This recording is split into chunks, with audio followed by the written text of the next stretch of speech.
Hey, what's going on, guys? Welcome back to the next episode in our 68 Charger build series. Now, instead of doing metal work today, we're going to do a little bit different kind of metal work, and we're going to start the disassembly of our 383 4-barrel 4-speed engine. Now, this came out of the 68 Charger that we nicknamed Lazarus because it pretty much needed to be raised from the dead. And this motor is no different. You guys can see I haven't touched this. I haven't done anything with it at all since I pulled it out of the car in Michigan. But it's complete. It's all there. Headers are still on it. We've still got our fuel pump, still got our oil filter. That's on there. That's a very, very old oil filter as well. But you know, I guess you'd want it complete like this, even though we're not going to really use much of anything on the outside of this motor here. But yeah, we still got some moss on here. I actually did find a dead animal in there. There's looks like a piece of a vertebrae and also some orange fur. No idea what the hell that could be. But yeah, I think we're in for some surprises, and I really hope that we can actually get this motor apart today. Of course, we're gonna have to start. We're gonna have to get this transmission off here, pull that out of the way, and then lift the engine up onto our engine stand, get it all cleaned off, and then start the fine work of disassembly. Now, the tools to get this done today, of course, we're gonna need some WD-40. I've got some gas and also some ATF just in case we need to make a special cocktail to get the cylinders free on this, or the pistons free in the cylinders. Of course, we're gonna bag and tag everything. Not that we're gonna necessarily save the actual components, but the hardware, if we can get it out, and especially the full sets, we'll probably end up reusing most of it. Got the tools that we need. Full set of standard wrenches, ratchet. We need some fire for sure. We always need some fire. We've got some ratchets here, some gloves, and of course, we always want to stay hydrated when doing this type of work. So we've got a few of these and plenty more where those came from. So with that, let's get this transmission off here and let's get it lifted up onto our engine stand.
Well, guys, got a situation here. Well, we had a situation. The situation's now been resolved.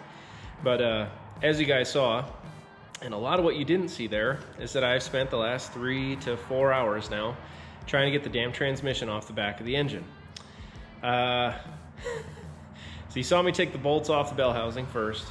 Wasn't budging at all. Took the bolts off the back of the transmission, tried to shake it free. I literally did everything, including hook up a chain to the engine, tie it to one of my vehicles, and use a come-along on the other vehicle to try to pull them apart, and I could not get it apart at all. Wouldn't budge whatsoever, so I ended up having to run to the store, ran out of hydration. It's been a real struggle for the last few hours here, but finally got these two separated. I'll show you guys what the issue was. So, number one, I'm glad it wasn't a dumb issue like I forgot a bolt somewhere. There's actually a real big issue here. So, first thing I did here, pulled the bolts out of the bell housing, like I said, was able to push this off. I think we've got one broken stud somewhere in here. I think it's on the starter bolt. That one right there ended up breaking off. But pulled that back, ended up pulling the inspection cover off. This is all the shit that came out of just the inspection cover. That pile right there is actually still smoking because I tried to, well, I damn near burned my house down trying to put enough heat on this thing to get it to free up, but wasn't working at all. So then I was able to take the bolts off the back of the transmission here, and I was able to pry and get enough space on this thing where I could actually clock the bell housing around, and pulled all the bolts here out of our clutch, and thank God the thing dropped off. Initially, I was thinking that the input shaft was stuck in the pilot bearing in the back of the engine. Not the case. The input shaft is actually completely locked in the clutch. And now that I've got it off, you can see it's pretty well rusted in there. Well, again, very well rusted in there because I couldn't get the damn thing off. But yeah, now that we have direct access to it, should be able to put a bunch of heat on it and get that clutch off.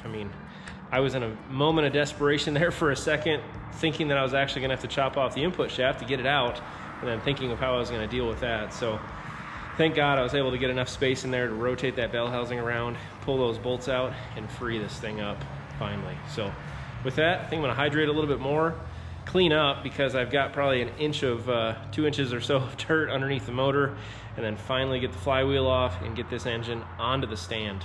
And probably pick up tomorrow where we leave off tonight. So let's go ahead and get back to work.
All right, guys, and with that, we finally have our engine on our stand. Definitely took 6 to 8 hours longer than what it should have, but this motor's given me a big fight so far, and we don't even have it apart yet. So, but yeah, it's on the stand.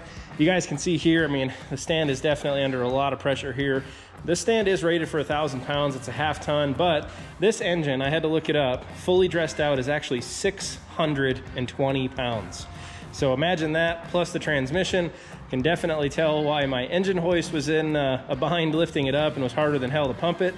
But you can definitely see just the pressure it put even here on our carb plate. You guys can see that it actually folded that over pretty good. So make sure that you've got some good lifting equipment, because this thing is heavier than hell. So with that, we're gonna start taking some weight off this motor. We're gonna get our exhaust manifolds off. We're gonna start peeling everything off, all of our brackets, water pump, you name it. We're gonna get it all off of this block. We've got probably 20 pounds worth of leaves and sticks and moss and bones and everything else on top of this motor here. So We're gonna be taking a lot of weight off this guy, and honestly, I don't know how much of it we're gonna reuse.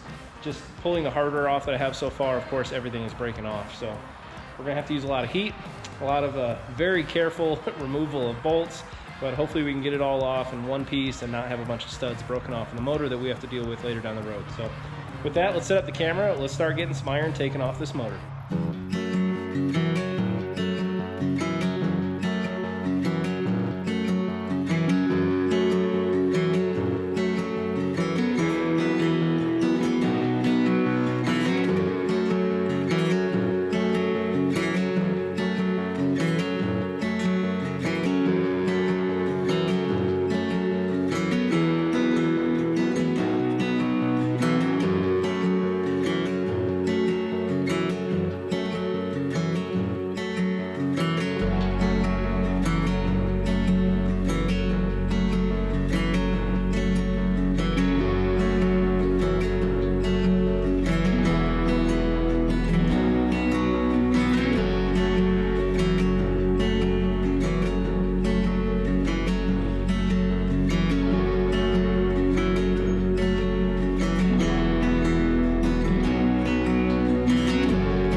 All right, guys, well, all I have to say is wow. So let's look at these cylinder walls here and the tops of our pistons. You know, this motor, I think, tells a story. And the other side, I think, is a little bit more comical. But starting this first one, really not too bad. Not a whole lot of exposed cylinder wall on that, but the top of the piston's pretty clean. This side right here, a little bit of debris, a little bit of rust, no big deal. This side now, we start to get all this caked up dirt and who knows what else here on the cylinder wall. A little bit of powder. This side here, a solid probably 2 inches worth of debris in that cylinder. This side over here is a full-on ice cream sundae bar. You know, we've got our Butterfinger right here. We've got some powdered sugar. We've got, you know, some fudge on this side. And then, of course, we have to have some caramel topping here on the end. So we're definitely gonna have to spend some time. We're gonna have to clean this, you know, use the vacuum to suck all the cylinder bores out, start cleaning things up, and then we're gonna get it soaking in some Marble Mystery Oil for probably a couple days so we can hopefully free this thing up, turn it over, so that way it's a whole lot easier to disassemble from the bottom side. So let's get it sucked out, cleaned up, and let's get it soaking.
All right, guys, well, I think I found out the reason why no oil came out of this oil pan. And as you can clearly see here, we have a good 40 years of built up debris.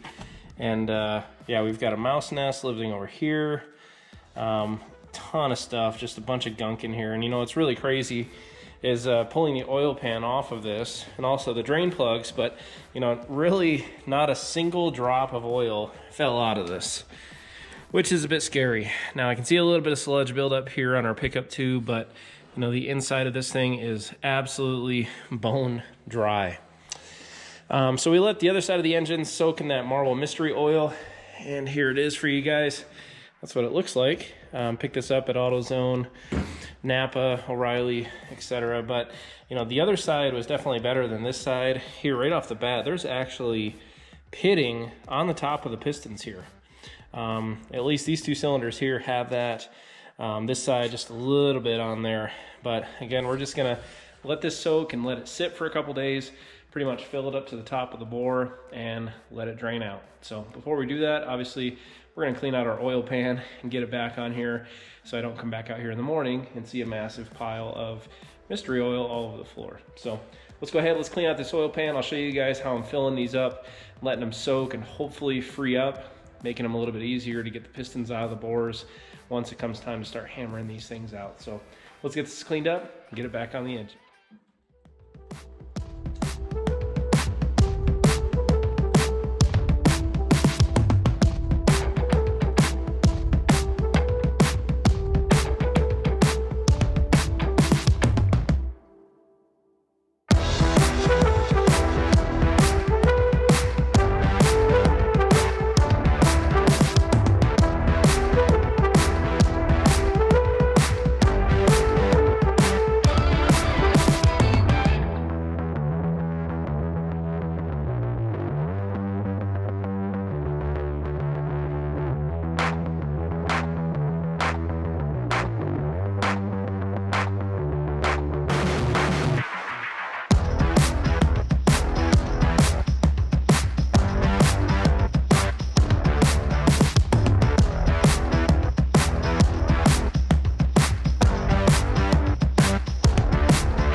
guys, so here's the situation. Now, this whole entire video has taken probably a week and a half to 2 weeks to film, mainly because every single night I've been coming out here, draining all the Marvel oil out of the bottom of the oil pan, coming back to the top, completely pouring, everything that I'm getting out of the motor back over the top, filling up the our bores here for our cylinders.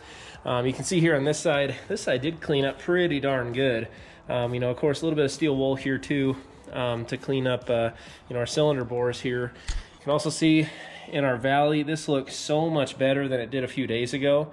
But even with all of that, and even with still putting that oil back in here, I've hit this cam with a slide hammer now, I bet you for 5 or 6 days straight. I can't get it to budge at all.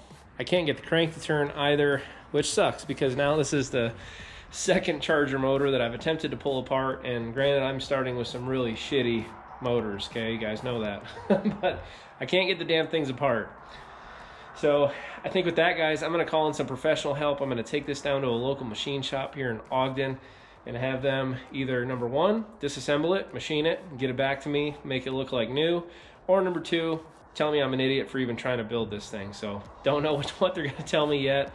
Now, I did send them a couple photos. They did tell me that, the valley itself, because I was a little nervous just when I saw the valley, and they said that with some help from the shop painter that they can make that look brand new. But, I can't get any of the lifters out. I'm still a little nervous here just about the condition of the lifter bores, but crossing my fingers that I get good news out of this. So I think I'm going to end up breaking this into 3 parts. I'm going to try my best to get down to the machine shop and film a little bit of what they do down there and show you guys what that process looks like, to see, it go like this to, more of a brand new looking state.